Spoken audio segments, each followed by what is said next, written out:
power behind the gold, the glory, the success.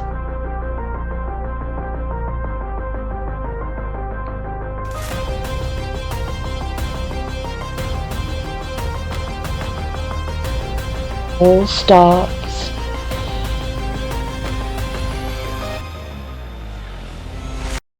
with one girl and her dream to play, to work, to be different, to fail, to commit, because one day she'll know the power of the win, the power of becoming someone who'll help them believe.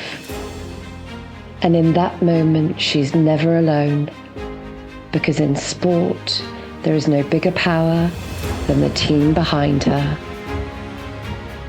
WiMENA welcome you, the team behind Women Powering Sport. Thank you to all of you for being here. It's terrific to see the support that this meeting today has brought forward. And lovely to see so many friends here, as well as many people coming for the first time. So I am delighted that this very special occasion is taking place. And of course, it is setting up of the wonderful organisation, Women in the Middle East and North Africa, WiMENA, as an organisation. That is the important thing, and the thing that I hope we're all going to go home and think about some more in the future. So today we're concentrating very particularly on sport, although of course WiMENA also covers commerce and industry.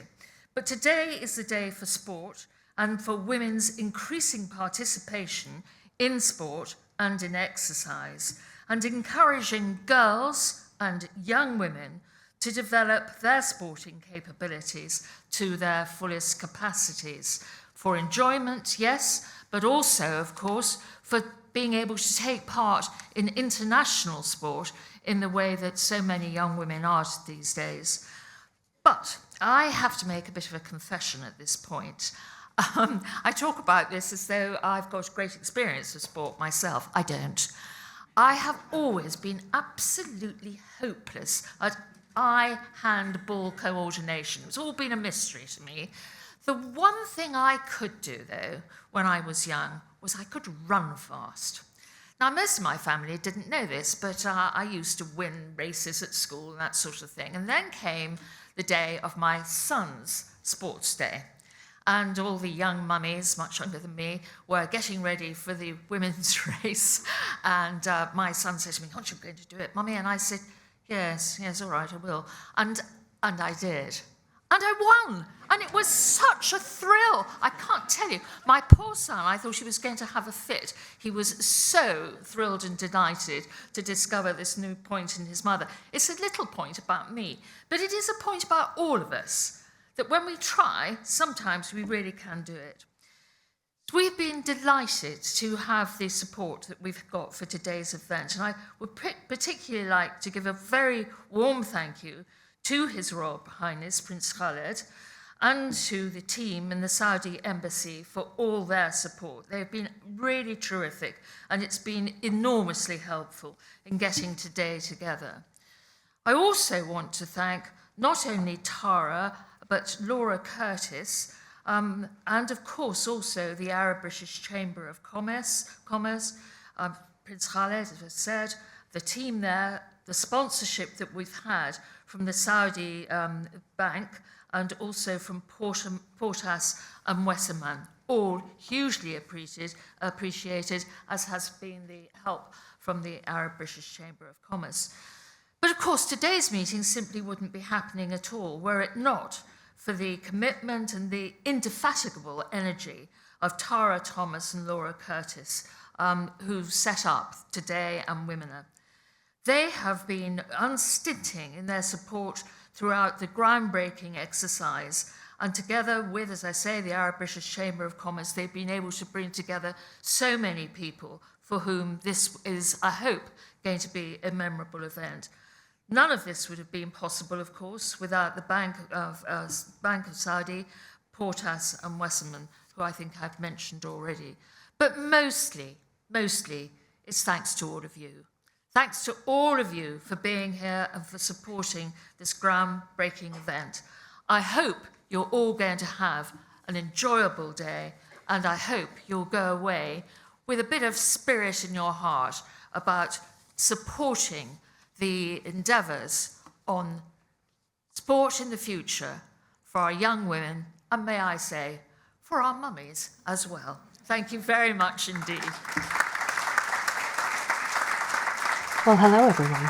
It's such a pleasure for me to talk to you today, and I hope that through this event, you'll see the enormous opportunities that exist in sports in our region, the Middle East, and specifically Saudi Arabia, and the tremendous progress that's being made, especially for women, and the exciting future that's opening up for athletes, spectators, and investors. And I'm so proud of the great progress that women have made in sports in Saudi and across our full region.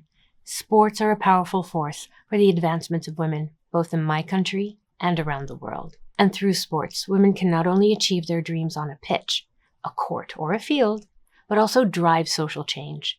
Female inclusion in sports also means fostering a safe space for our women and all participants. And so much has changed for women in Saudi. Today, we not only have women's sports leagues and federations, we have more than 330,000 registered female athletes, and we have thousands of women coaches, mentors, referees, and doctors. And more women are participating across sports in their local, regional, and international competitions. And more than that, they're winning. And we have a rapidly growing sports industry that's supporting some of the best programs, facilities, and events in the world. So here we are, investing and committing to sports as part of a comprehensive program to be the best version of ourselves, to improve and enhance quality of life for our people in line with Vision 2030. And because sports is not just about competition or physical activity, it's about empowerment, it's about confidence, and it's about breaking barriers. So participating in sports, I believe, builds character and resilience, and it teaches us the true value of hard work, discipline, and teamwork. And through sports, we're learning to push our limits, to overcome challenges, and strive for excellence. And these are skills that we can take into our everyday lives. So by engaging in sports, women are in control of their destinies and set positive examples for future generations. And they can stand on platforms with women and challenge stereotypes and defy expectations. And through our achievements on the field, we're showing the world that we are strong and we're capable. And we're sending this message to anyone who needs to feel and understand what determination looks like. And so perhaps most importantly, sports are a source of pride and belonging. And like today's conference, through sports, we can bring people together, forge friendships, and a sense of community. And in a world that often feels divided, sports has the power to unite us, regardless of our background and belief. And they remind us that today we are all part of a larger team, working towards a common goal and celebrating each other's successes. And so I hope that you will join us in the transformative power of sports and help us ensure that women have equal opportunities to participate, to compete, and to succeed. And so please lend your support to female athletes, coaches, and leaders, and let us create a world where women feel empowered to pursue their sporting dreams. Let's work together to build this future where every woman has the chance to discover her passion, unleash her potential, and shine so brightly on and off the field. So ladies, let's play ball. Thank you. Well, that was a terrific and an inspiring introduction from Her Royal Highness.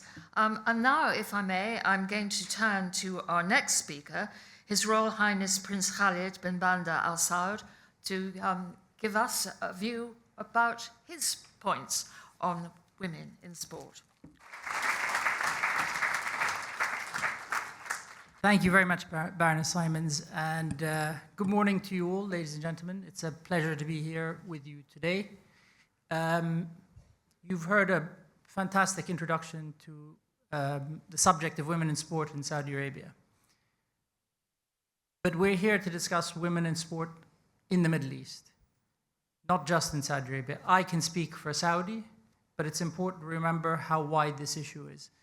Just in my lifetime, what I've seen in the development and change in the progression of women in sport, not just in the Middle East or Saudi Arabia, but across the world, is remarkable. We have recently joined that trend in Saudi Arabia, and in a very, very short amount of time, we have not just proven ourselves, but we have absolutely shocked the world with what we've done. Now, where does it come from? It's not accidental. At the heart of what we're trying to do in Saudi Arabia is to improve the quality of life of all individuals in the country. Not just citizens, not just men, but women and all those living in Saudi. Sport is at the heart of that, quality of life. Quality of life is not just for half the population, it's for the whole population. And sport has been an amazing, amazing tool for us to improve the physical and mental well-being of the people in our country. Physical in terms of sport, playing, schools, clubs, gyms, all that didn't exist 10 years ago for women. It plays a role in mental health in terms of the opportunities it creates, the jobs it creates. There are women not just sitting in our stands and playing in our pitches, they're administrating stadia, they're administrating in the ministry, they are outside the stands, they are security guards. All of those are opportunities created for women in a very short span of time because of one thing, sport. It is much, much greater subject than people give it credit for. And it is really important, and I am thrilled and pleased. You will hear some of them during the course of the day to hear from women in Saudi and in the region who are leading the way in being the next role models for the girls and women coming up through the ranks of Saudi Arabia. It's incredibly important. Now, for me as an ambassador, we have to deal with all these issues quite regularly and trying to represent my country really well. First of all, I'm incredibly proud to say that we now have women representing Saudi Arabia, as you just saw in the diplomatic corps, but lifting that flag across the world, on pitches, in stadia, around tracks, in the Olympics. This is a dramatic change for the country, and if we're to have that quality of life that we are striving to achieve, it needs to be for all of us, for all people in Saudi Arabia. And that's what we're doing. There are many detractors out there, many people who will criticize, look at the past, and tell us what's wrong. Well, my message is, we're leaving you behind, and it's the women of Saudi Arabia that are running past you and leaving you in the dust. So thank you all for joining us here today. I have to say particular thanks to the British establishment for supporting us. We have members of government in the House of Lords who you will hear from and have heard from. I think that's terrific to see the support, because that's what we need. The women of the world need the support and the encouragement of all of us, not just to sit and watch in the stands, but to be on the pitch with them. I'd like to thank all of you for being here, and the participants who are going to give you an incredible overview of the subject. But special thanks to Laura and Tara. I know what they went through to put this event on. It was no easy task, and it's an amazing job what they've done, along with all the sponsors and collaborators and everyone who helped put this event on. It's a magnificent event. It's an incredibly important subject, and we want to see more of it.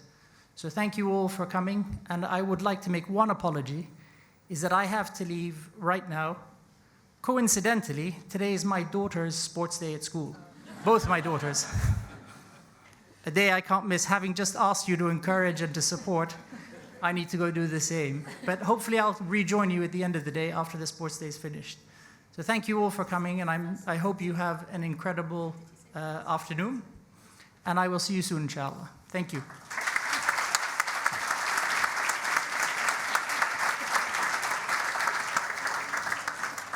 Well, Your Royal Highness, I'm sure we all wish your daughter great success today.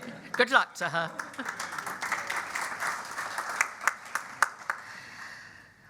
Now, ladies and gentlemen, we are going to move on to Lord Ahmed of Wimbledon. I expect many of you know that Lord Ahmed and I sit on opposite sides of the House of Lords, but I have to say he's an extraordinarily well-briefed minister, And he does something that not all ministers always do. He answers the questions that have been put. And he is enormously well regarded on all sides of the House. So will you please welcome Lord Ahmed.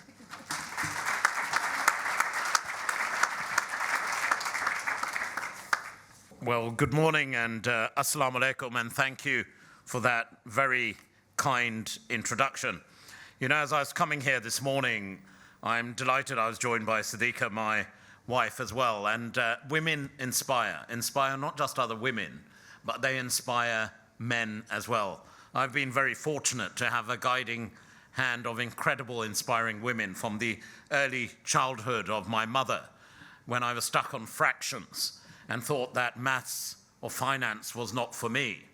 She made me break through those. God, those were hard days when sitting through, hearing your siblings playing in the garden and you having to do fractions in the kitchen, on the dining table. And then in politics and in my professional life in banking, each time when there was a barrier, the person who helped me overcome was a woman leader, inspiring. And I used to hate public speaking. Well, forget speaking. I used to hate public. I didn't like meeting people. I remember as a young 8-year-old hearing a familiar knock on the door, and it was Auntie Chowdhury, who was a 30-year-old woman who had it in her that she was going to marry me for an 8-year-old child. That was quite a daunting prospect. But who broke that barrier about meeting people? It was my mother. And I ended up being a banker and going into public life as well. So I suppose it just shows barriers can be broken. And I'm a living, working example that it's not limited to one gender. And all through my life, whether it was in politics, as I said earlier, or professional life, women have inspired. Now, the other daunting element of coming here today is, we always as politicians, as both the noble ladies, as we refer to them sitting to my left, know, we declare our interests. Well, I have to declare an interest. I'm a Liverpool fan.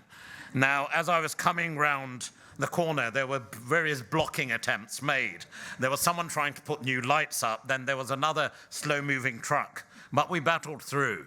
And there's a strange irony. Of course, some of you may know there's something called an election campaign underway.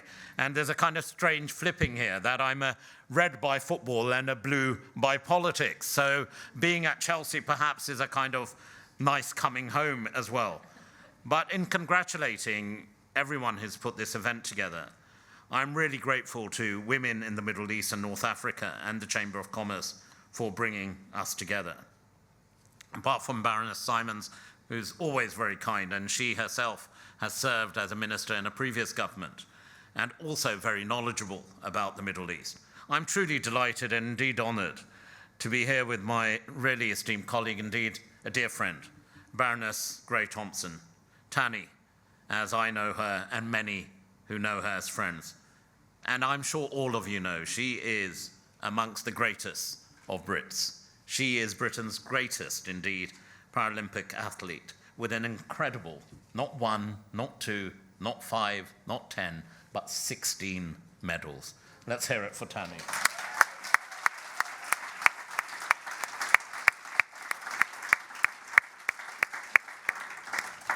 And I know His Royal Highness Prince KHALID had to leave. KHALID and I are great friends. And there's also this thing about sibling rivalry. You would have seen Her Royal Highness Princess REEMA on before. She happens to be the sister of Prince KHALID. And I did say to him as I leant across and she started, I said, whatever you're going to say next, no pressure. But I'm sure we very much have seen the inspiring leadership, as I've seen myself through travels across many parts of the MENA region, about how inspiring women are. It was my fellow Liverpool fan, Nelson Mandela, who once said that sport has the power to change the world, to inspire and unite people in a way that little else does. And I've witnessed this firsthand during my travels. As Minister for the Middle East and North Africa, I'm delighted we're joined by many ambassadors this morning, including from Egypt and from Kuwait and elsewhere. And I've seen, when I've traveled to those countries, how women are influencing every facet of life, not just as a part of, but leading from the front. And we also know that sport is a great leveler too. On the track or on the pitch, everyone is equal from the moment the starting gun fires or the whistle blows. Yet we also know when it comes to issues of gender equality, there's still a long way to go to truly level the playing field. And that is why I'm very pleased to be here today, because it helps to harness the power of sport as a way for women to demonstrably show leadership, challenge the stereotypes, and demand the same respect, equal respect, and opportunities as men. And of course, to grasp the huge opportunities that sporting events bring to showcase the best of our countries whilst boosting our economies to the benefit of all people. I've seen in places around the Gulf, indeed, when Qatar hosted the World Cup, I saw the organizational capacity of a country from the Gulf leading the way. I mean, I had to witness, I was representing our government for, of all games, the quarterfinal between England and France. England lost. Now, the other thing which you have in politics and in diplomacy is your decorum. I can assure you, as I sat next to President Kagame of Rwanda, who knows me extremely well, I think to say the word astonishment when Harry Kane actually leveled for England, and he was scared, or indeed his lady wife was very concerned that I was going to topple off the edge of the VIP suite because there were no barriers there. But nevertheless, it shows the emotion of sport. And men or women, women or men, it is equal. And as we've just heard from, indeed, Princess REEMA, there's been significant developments in recent years when it comes to women's sports in the Middle East. The participation of Saudi women in Olympics, starting with the 2012 London Games. More recently, the Saudi women's football team have achieved notable success and are now looking to qualify for the 2027 World Cup, where perhaps they will give even our mighty lionesses a real run for their money. The blossoming of female sport can be witnessed right across the Middle East. And there's a small event happening in my hometown, just down the road from here. Wimbledon, some of you may know that. The tennis championships. I remember actually the excitement a couple of years back when Tunisia's Onis Jabeur reached the final last year and the year before, perhaps with another year to win. Then, of course, the Olympics, from Egypt's Farida Osman in the pool to the United Arab Emirates' Safia Al-Sari on the cycle track. This will be the first time the Games have equal numbers of male and female Olympians.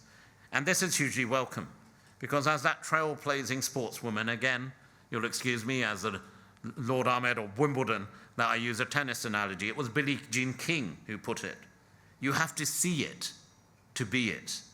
And yes, of course, the challenges remain, but we must work together in whatever facet of life, because it's on all of us across the political, sporting, business worlds and beyond to play our part in creating that inclusive environment that encourages women's participations in sports. That goes and applies to the United Kingdom as anywhere else. Women in Sport's latest report shows that girls as young as 5 years old do not feel they belong in sport. That is wrong, must be challenged, and it's on all of us to ensure we meet that challenge. And indeed, we still see startling statistics of young girls disengaging from sports. So just to conclude, it's heartbreaking when you see a young girl not being motivated. We have 3 children ourselves.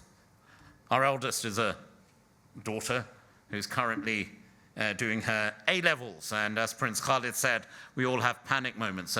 Sadiqa was accompanying me this morning, only to find that Shaista's train, whatever it was, the 7:50 from Wimbledon to Sutton, had been cancelled. What worse thing for anyone that you have an A-level exam and your train gets cancelled. But in stepped the great Lady Ahmed and drove, and we got here on time as well. So all is well, and for all girls who are undertaking their A-levels, we wish them best. I'm sure there's many parents in the audience who know how we feel at the moment. But also we need to encourage them in every field. As my mother said, the sky is the limit, not just for boys, but for girls. My sister is a passionate, can I say that here, Arsenal fan. But oh, there's a few claps going here. Mind how being a Liverpool fan safer than an Arsenal one, I assure you. I have a private secretary who's an Arsenal fan. He chose not to come. But this conference is what is all about, but it's also what we do beyond this conference, what we learn from this conference, what we hear from this conference, the insights, the practical experiences, and of course, as we'll hear from Tani shortly, inspiring stories that inspire us all. And I'm absolutely hopeful that as we look towards the future, as we look to the incredible region that is the Middle East and North Africa, the world dynamics are changing. We are linked to each other, people to people, men and women, boys and girls. Let's make it happen for every girl, for every woman, for every boy, for every man, everywhere in the world. Let them be inspired by all of you, and let us all play our part in making it happen. Thank you so much.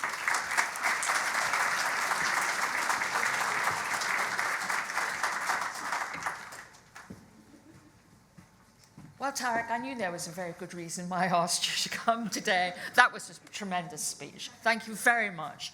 Spoken with passion and conviction, and with a great deal of knowledge, certainly about how young people can be motivated. That was really great. He's very good here. He's also very good in the House of Lords, always well briefed. And one can't say that about all ministers. But you really are terrific. You always know your stuff. Thank you. Right, now, Tanya, we turn to you. And I'm sure everybody is looking forward to what you've got to say. I don't know how many other gold medalists there are in the room, but I doubt if there's anybody who's got 16 of them. But it'd be great to hear from you, Tani, and thank you very much for being with us today. Thank you.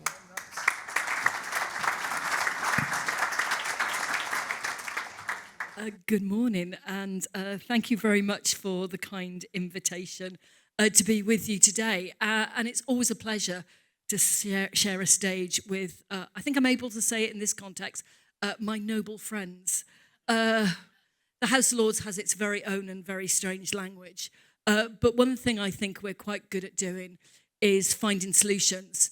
And today is about finding solutions to the issue of how we can get more women and girls playing, participating, being involved in sport at all sorts of different levels. Now, I wouldn't normally say that I'm delighted that His Royal Highness has left the room, but what better way than as a dad to be showing support for your daughter than turning up at Sports Day and being there and being encouraging. Because when we looked at the video at the beginning, I get very emotional about seeing anything like that. Seeing success is amazing, but success in sport starts with a child. It starts on the street, in the park, in a school, whether it's an inspirational teacher, a parent, or a mum. And for me, it was my mum that had a huge impact on my career. She didn't play a lot of sport, but she watched a lot of sport. And growing up in Wales, I have to say, at the age I am, we didn't really watch football, so I'm really sorry. We watched rugby. Sorry, yeah, thank you. I know there's some rugby players in the room, so that. But I remember my dad had an influence as well. My dad was an architect, and he knew how inaccessible the world was because he helped build it. Because till I came along as a wheelchair user, everything he built had steps and cobbles, which are just horrendous. But my parents saw that physical activity was a way for me to develop as a child. And I remember the point that my father sat down with me. I was 7 years old, and he showed me a book of amazing buildings around the world and had pictures of the Taj Mahal and the Sydney Opera House, and then he told me how they were all built, which as a 7-year-old is a little bit boring. But he told me the world was an amazing place, and I needed to travel. And to do that, I needed a really good job. And to get a really good job, I needed a really good education. And to get a really good education, I needed to be fit and healthy. So physical activity was just embedded in me from the word go.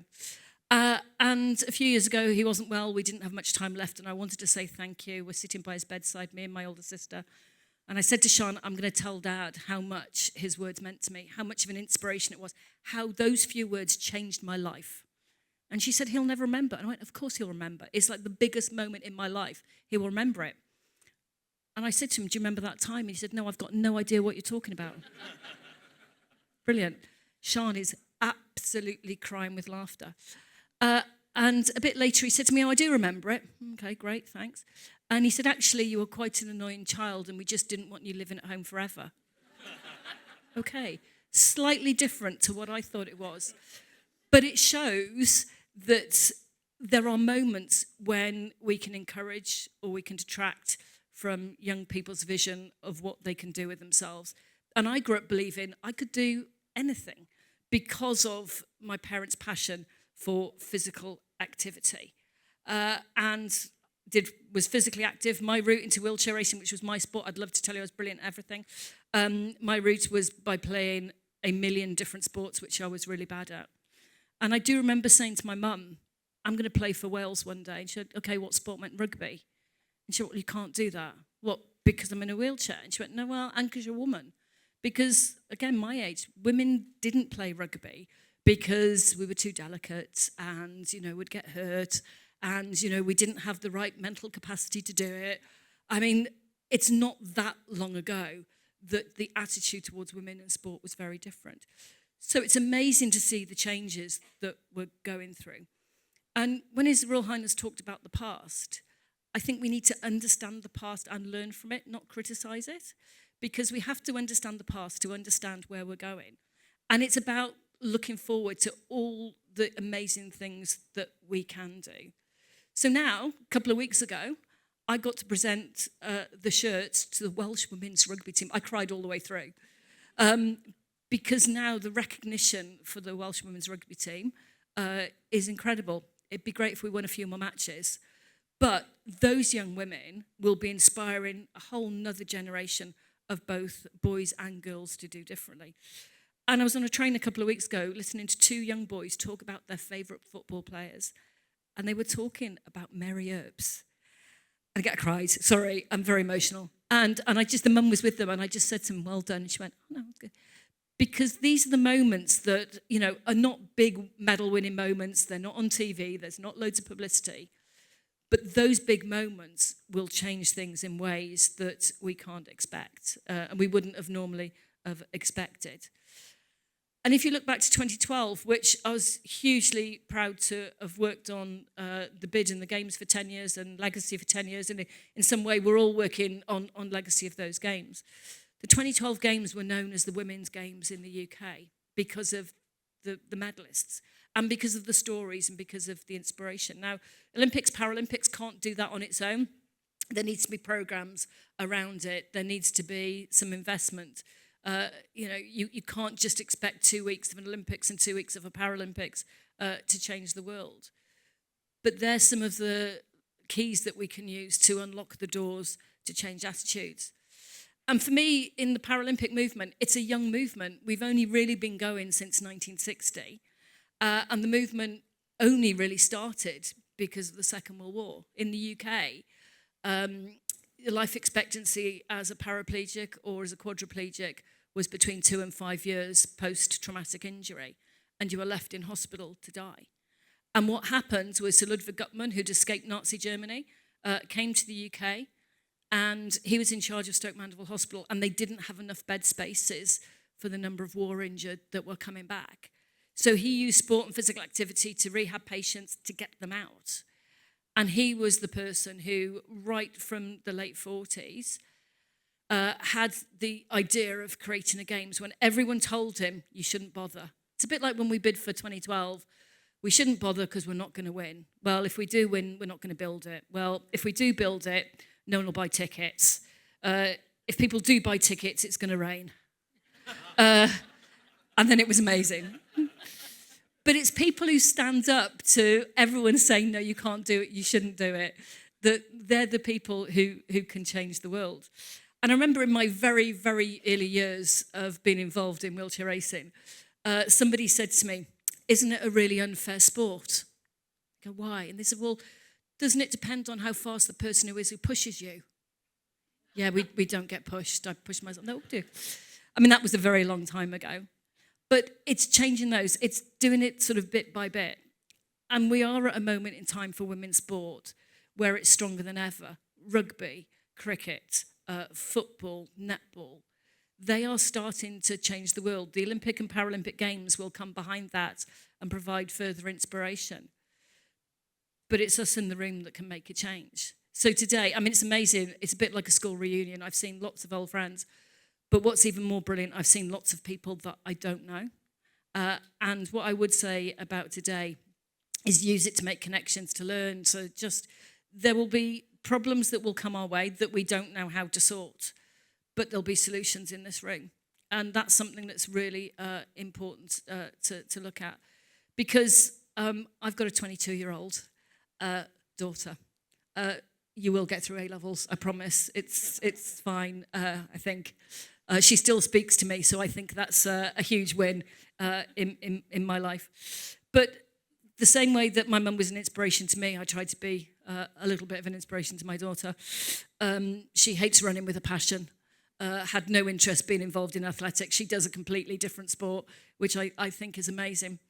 But she said to me a little while ago when I was talking about getting more young women being involved in athletics, and she said, do you just want to make hundreds of girls' lives miserable? Because she's like my own daughter. She's been a bit funny. She's a really difficult child.